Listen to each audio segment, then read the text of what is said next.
Esta semana, semana del 12 al 16 de octubre, en matemática trabajaremos con la clase 3 de la propuesta a medir.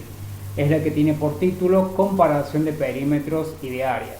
Las actividades de esta clase las van a encontrar en las páginas 14 y 15 del cuadernillo.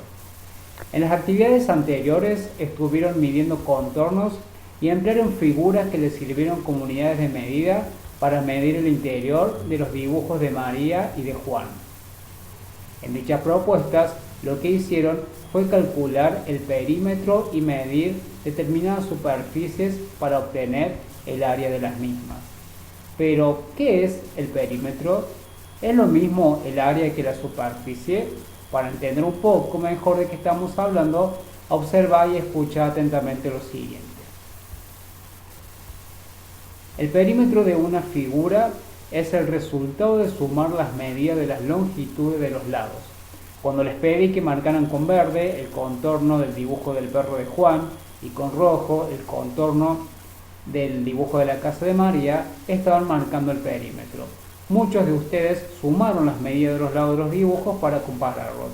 Lo que estaban haciendo era también calcular el perímetro. En cambio, la superficie es la figura que se mide. En esta oportunidad, las superficies con las que trabajamos fueron los dibujos del perro y de la casa.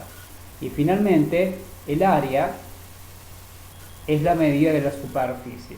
Se elige una unidad de medida y se establece cuántas veces entra esa unidad en la superficie. Para entender mejor, vamos a analizar un ejemplo. Vamos a medir el perímetro del dibujo de la casa de María. La superficie a medir en este caso es la casa. Para calcular el perímetro, sumamos las medidas de los lados del dibujo. El perímetro de la casa de María es igual a 36 centímetros. Para calcular el área, tomamos como unidad de medida el cuadrado rojo y analizamos cuántas veces entra esa unidad en la casa de María. En este caso caben 12 cuadrados. Por lo tanto, el área del dibujo de la casa es igual a 12 cuadrados rojos. En las actividades de esta semana van a poner en práctica los conceptos explicados anteriormente. Primero, deberán copiar en sus carpetas las siguientes figuras. No se olviden de utilizar reglas y recuerden que 2 cuadraditos de sus hojas cuadriculadas equivalen a 1 centímetro. Luego, deben calcular el perímetro y el área de cada una de las figuras. Para calcular el perímetro, no se olviden de anotar las medidas de los lados. Después, suman las cantidades y así obtendrán el perímetro. Para calcular el área, deberán utilizar como unidad de medida los cuadrados verdes construidos en la semana anterior. Por ejemplo, en este rectángulo entran 1, 2, 3, 4 cuadrados verdes. Como nos queda espacio libre, podemos partir un cuadrado verde a la mitad. Por lo tanto, el área del rectángulo es igual a 5 cuadrados verdes. Esto lo deben hacer con cada una de las figuras que dibujaron.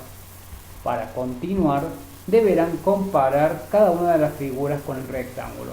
Van a escribir si cada figura tiene mayor, menor o igual perímetro y área que el rectángulo.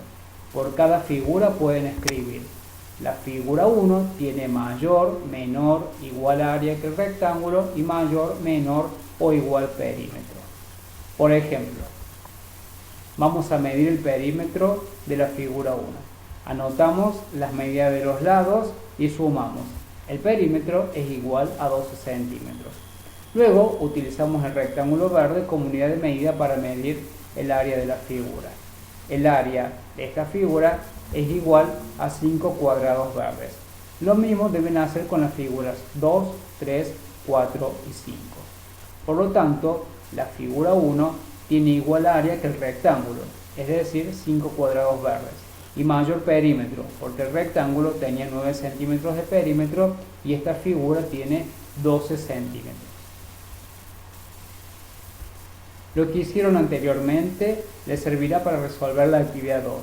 Lean atentamente las comparaciones para poder indicar si cada una de las frases es verdadera o es falsa. Les deseo éxitos en la resolución de las actividades y principalmente una excelente semana para todos. Estoy a su disposición para lo que necesiten.